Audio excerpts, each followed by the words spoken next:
I always like to say that cancer is like a train and it runs on two tracks. There's the medical track and the emotional track.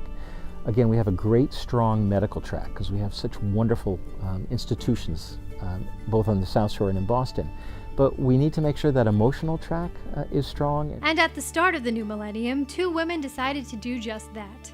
Gail Mitten and Anne Allegrini began Pathways for Cancer Care in Hanover, offering programs and services to patients free of charge. They donated all their time, and it was a place that provided support for people with cancer and caregivers. It grew over the years until finally in 2007 it really got too large for just them, and they connected with the wellness community, which was in Newton at that time. 2 years later, the wellness community merged with a similar support provider called Gildas Club Worldwide. Renamed the Cancer Support Community, this merger became the largest provider of cancer support in the world. And as a result, Gail and Anne's dream evolved into the only cancer support community located in New England. We cover a large territory in terms of people who can come here. And of course, anyone who's within driving distance and feels comfortable to come here is welcome to come. Tim Cummings is the program director for the Cancer Support Community, now located in Norwell. So I found myself kind of really drawn to doing this kind of work, and I've been program director here since 2008 now. Before becoming program director with the Cancer Support Community, Tim worked as an oncology social worker. He is also a cancer survivor. Almost 30 years myself. My anniversary will be June 12th.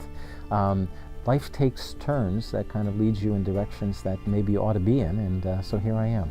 As program director, Tim manages the variety of activities at the organization and discusses the best program options with patients and caregivers. The whole idea is for things to be comfortable, kind of like you're in your own house, not in a clinical or a medical kind of feel setting at all. There are weekly support groups, drop-in meetings, health and fitness classes, newcomer orientations, and a one-on-one session geared toward preparing patients for their physical and emotional journey with cancer. And it's called Prepare For, and it helps people prepare for those events in their lives. And it's a program that was developed by Peggy Huddleston out of Cambridge many years ago, and our two founders actually trained with Peggy in this program, so they continue to do it for us here. So we hopefully have a lot of different kinds of programs for people and whatever they might find useful. All of our programs are really led by people who get it. The support programs are led by licensed professionals who are experienced in not only leading support groups, but experienced in leading support groups for people with cancer or caregivers. The other programs we have, like yoga and Tai Chi and Healthy Steps and whatever, are led by instructors who have a lot of training in whatever it is they're doing. This cozy atmosphere also provides a library of materials for patients and caregivers to bring home or to borrow, and soothing pictures done by local artists. It feels safe, it feels comfortable, and it feels like somewhere where they can really be with other people who get it. And the memories of past group members are ever present throughout the rooms, like this bicycle, this sand, and these seashells. We try to make this room about the present, but it's also about the legacy of the people who've been in the group. Its beginnings were certainly humble, like most nonprofits, but the cancer support community truly withstood the test of time, thanks to generous benefactors and the greater community. We have been really lucky. One part of being a nonprofit is trying to stay above water, trying to survive.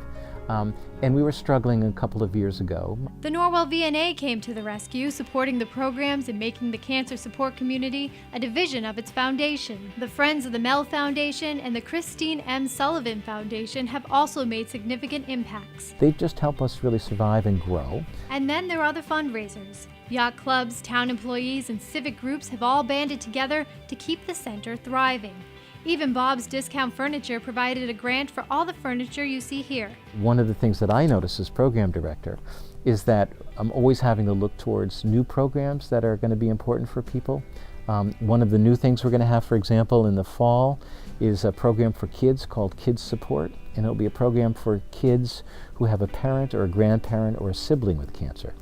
So it'll be a 10-week program for them, and that I think is important. That's kind of a part of the population that's impacted by cancer that doesn't always get enough attention or have enough programs available to it. So we're happy to continue to be able to do all those things. And what better way to showcase the transformative nature of the center and cancer itself than through this symbol, a butterfly.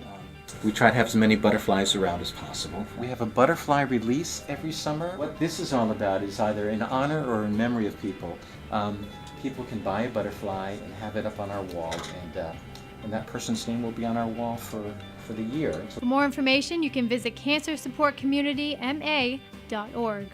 I always say to people that you don't need a translator when you come in here, that if you're talking to someone else, they understand the language that you're speaking. For Bridgewater This Week, I'm Alicia Fortin.